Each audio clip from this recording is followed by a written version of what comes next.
Hello, friends. I hope you're enjoying your snow day, your virtual snow day. I had to put my face on before I recorded this lesson, and I've been running around trying to get everything loaded to RunWeb for all the classes. So I'm sorry for the delay. This is going to be a pretty short lesson, but it's what I was going to do today in class anyway, and I figured we'd just go ahead and do it and keep us on track.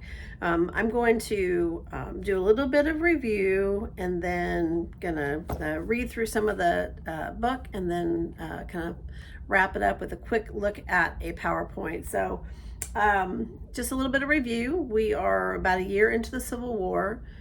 We initially talked about the First Battle of Bull Run and some of the activity that was happening near the capitals of Richmond and Washington, D.C. After the First Battle of Bull Run, President Lincoln and his general staff, his national security staff, I don't know if that's what they called them, but his war advisors came up with the Anaconda Plan, which was a plan to defeat the Confederate Army and really draw an unconditional surrender of the Confederate forces. President Lincoln had called up 1 million men in reserve and asked them to sign up for 3 years. I believe it was a draft of sorts, although there were a number that actually just volunteered because he had determined that this was indeed going to be a long war. And so after the First Battle of Bull Run, he calls up the 1 million troops, and the Anaconda Plan, of course, is to block the ports, capture the Mississippi River and cut the Confederacy in half, and then ultimately capture the city of Richmond, Virginia. So after the First Battle of Bull Run, he sends some of his folks to the west towards the Mississippi River. We looked very quickly or briefly at the Battle of Shiloh, Tennessee, where Union General Ulysses S. Grant encountered a Confederate army. It was a surprise attack and really caused him and his men to scramble. It was a butcher as far as numbers of casualties. It dwarfed the First Battle of Bull Run that only had a few hundred casualties. I think the book said there were 20,000 casualties between the two armies at the Battle of Shiloh. Ulysses S. Grant did recoup and go back after the Confederate army, but it was so it was a draw as far as who won the battle, but it taught a lot of valuable lessons. By the way, I think you guys can probably see my puppies in the background. If you see some tails, and hopefully they won't start barking. Sometimes they start barking in the middle of a video, and hopefully they'll be quiet. If they hear anything outside, they'll probably start barking. Anyway, the Battle of Shiloh taught some valuable lessons, or taught the Union Army valuable lessons, that while they were fighting on enemy soil, terrain that they were not familiar with, if they were going to hunker down and camp for any period of time, they had to make sure that there were scouts that were constantly scouting the area to make sure that the Confederate Army wasn't sneaking up on them. The Confederates obviously knew the territory better than they did, and they also needed to dig in and reinforce with weaponry on the perimeters of the camp, partly just to dissuade a ambush of sorts, to prevent the enemy from sneaking up on them, to provide cover for them, and also to be able to alert the camp that there were incoming forces. So it was a valuable lesson that was employed or applied at future encampments. All right, so with that said, we also talked about the new weapons of war. We talked about the Ironside ships. There were some rudimentary grenades that were used. We also talked about the soft pellet guns or bullets that were used in the guns that flattened when they contacted something. So if they entered a human body, they flattened out and created just a tremendous amount of damage, internal damage. And so a lot of soldiers ended up dying from their wounds, from amputations and other complications. Of course, this is long before the era of antibiotics, and so any infection that occurred within the body oftentimes led to pneumonia and ultimately to death. I'm going to send you guys a copy of my PowerPoint that I'm using for this very short lesson, and you'll notice there is a picture of Stonewall Jackson. and Robert E. Lee. If I was in class today, I was going to show you, I was going to start class with a short clip from the movie that we've been watching, Gods and Generals. And sometime in 1862, Stonewall Jackson was given a different assignment. And so he was also tasked with protecting Richmond. The movie portrays that Robert E. Lee was given his assignment as the Confederate general of the armies of Northern Virginia. But that actually, being the chief general of the armies of Northern Virginia, didn't actually happen till 1862. He was successfully fighting with lower rank at the First Battle of Bull Run and so on and so forth. But it wasn't until 1862. Let me look at the date. I think it was 1862. Yeah. May of 1862, I believe, or a little bit earlier, that he was assigned commanding officer or general of the armies of Northern Virginia. So it was then that he was tasked with protecting the city of Richmond. His supervisor or his superior had been mortally wounded, I believe, in a previous battle, and so they replaced him with Robert E. Lee. So anyway, I was going to show you a scene where Stonewall Jackson leaves the 1st Brigade, who were his cadets and volunteers, and he is assigned essentially to shadow Robert E. Lee and protect the city of Richmond. It's a very kind of a moving scene. If I can find a clip of it, I'll send you the link to it, but that's what that picture represents. So what I'm going to do right now, we were going to read this in class. We were going to read about a page and a half in, I don't know what chapter this is, chapter 13. I'm going to read it. If you have your books at home, feel free to read along, but I'm going to actually read it. Pages 272 to 273, part of it. And this explains, so, First Battle of Bull Run. Grant and others moved west to go capture the Mississippi River. We talked last week that, I gotta think of his name. I will find it here. Yes, Union Commander David Farragut was in charge of the Union naval fleet on the Mississippi River. He captured New Orleans. He captured, I think, Baton. Let me look here real quick. Yeah, Baton Rouge, and then another town in on the Mississippi River called Natchez, Mississippi. And so things were going very well as far as executing the Anaconda Plan. And so at this point, we're a few months, a year and a half or so into the war, and George McClellan is the Union commander, and he is ordered by Abraham Lincoln to attack, go down, capture Richmond, quit training, time to go. And so that's where we are. So this particular section is called The War in the East, and I'm actually just going to read it straight out of the book for you. I'm starting on the top of page 272. After, excuse me, after the Battle of Bull Run, Abraham Lincoln appointed George McClellan as the Union commander of the Army of the Potomac, which is the Union Army, which was tasked with fighting the war in Virginia. McClellan was dashing and popular with the troops, but he was vain and strangely cautious as a general. He seems to have imagined himself as the next Napoleon, or perhaps as Lincoln's successor as president.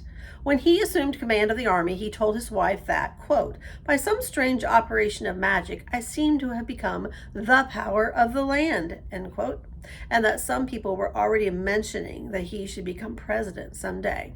Or, if necessary, he might become a wartime American dictator.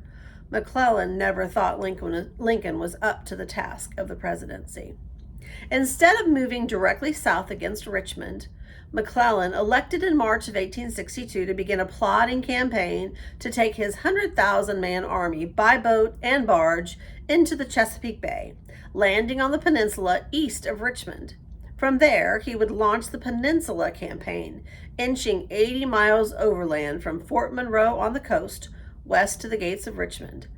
Lincoln and McClellan were constantly at odds over what Lincoln described as McClellan's infinite procrastination. McClellan was always convinced that the Confederates had far more men and supplies than they did.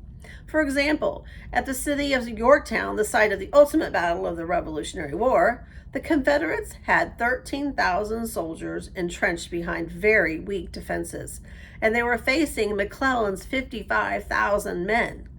The Confederate commander made a great show of having more men and supplies than he really did, such as marching his men about the fortification and rolling artillery here and there to make it look like he had more men than he did.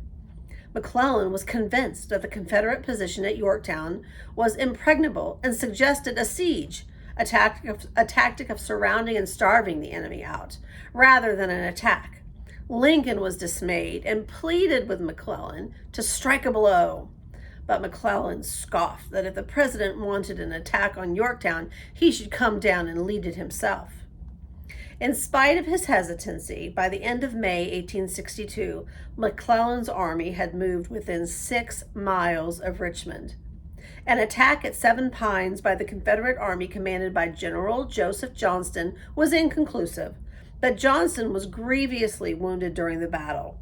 This opened the way for the appointment of Robert E. Lee as the commander of the Confederate Army of Northern Virginia. As we have seen, the dignified Lee had gained valuable experience during the Mexican-American War. Now assuming command of the Confederate effort in the East, Lee would demonstrate himself to be everything McClellan was not as a general. Lee was decisive, bold, and even on occasion reckless. He was politely contemptuous of McClellan and many of the Union generals, figuring that he could beat them under any circumstances. In the 7 days battle of late June 1862, Lee forced McClellan to retreat back down the peninsula away from Richmond. Lincoln ordered McClellan to reunite his army with that of Union General John Pope closer to Washington, D.C. But Lee and his key general, Stonewall Jackson, acted swiftly, outmaneuvered Union Pope, and scored another important victory at the Second Battle of Bull Run, or Manassas, Virginia, on August 30th, 1862. All right, so that was what we were going to read in class today. So, again, to recap. First Battle of Bull Run. Union fails to take the city. They plan the Anaconda Plan. They move armies west to capture the Mississippi River, which they successfully do. McClellan is appointed or assigned Union general to capture Richmond. He moves his 100,000 men down the coastline and then west towards Richmond. He gets within 6 miles of Richmond, and Robert E. Lee and Stonewall Jackson prevent him from capturing the city. He turns back north. Lee and Stonewall Jackson once again intercept them at Manassas Junction once again and defeat him once again. And so just a complete, utter catastrophe for George McClellan, and Abraham Lincoln is fit to be tied. And as I am sitting here teaching, I'm hearing ice hit my window. So the weather is getting increasingly bad out there. All right, you will notice, I'm going to scoot you around here a little bit. You will notice that I have sent you a copy or a PowerPoint that briefly summarizes what I just read. It says the Battle for Richmond, Virginia, July 25th to July 1st, 1862, known as the 7 Days Battle. So this is the one where McClellan is inching close to Richmond. So it's McClellan versus Lee. The book doesn't say this, but Robert E. Lee used very unorthodox tactics. He did not use textbook tactics, which George McClellan was fixated on. He tried to outmaneuver Lee by looking at the textbook, and Lee chose not to use the military tactics that McClellan was familiar with. He actually split his army in two. He sent Stonewall Jackson a different direction, and it utterly confused McClellan, who once again assumed that there were more Confederate than there actually were. McClellan, again, is too cautious. I told you that Abraham Lincoln oftentimes referred to him as the general with the slows instead of the general with the runs. You can tell their relationship was not good. So he backs away from Richmond. Lee prepares to counterattack, heads towards the Union capital in D.C., and wins the Second Battle of Bull Run in Manassas Junction.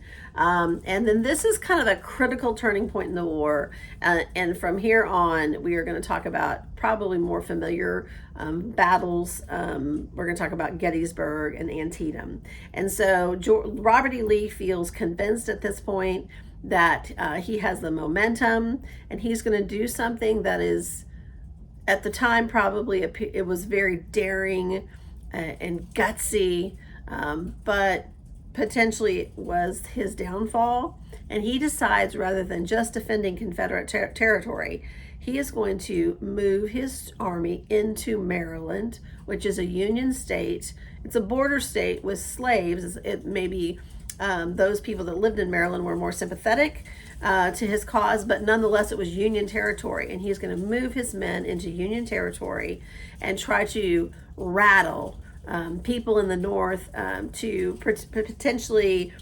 inspire a movement against the war in the North.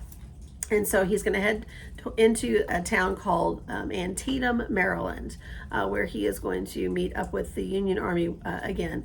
Unfortunately for Robert E. Lee, George McClellan has a strike of luck. One of his men finds at a broken down Confederate camp a bundle of cigars, like high-end cigars that are wrapped in what appear to be official Confederate papers. And lo and behold, when they opened it up, it had Robert E. Lee's intentions, his plans, where he was moving, and what he was hoping to accomplish in Maryland. And so McClellan does something that he hadn't done before. He acts decisively, and he heads towards Antietam, Maryland, to face off with Robert E. Lee. So that's where I'm going to stop it. Look over the PowerPoint, watch this lecture, and then if you haven't already joined Google Classroom, I sent you a link to join it on Google Classroom for your class. In the classroom assignments, there is a daily assignment log is what I call it.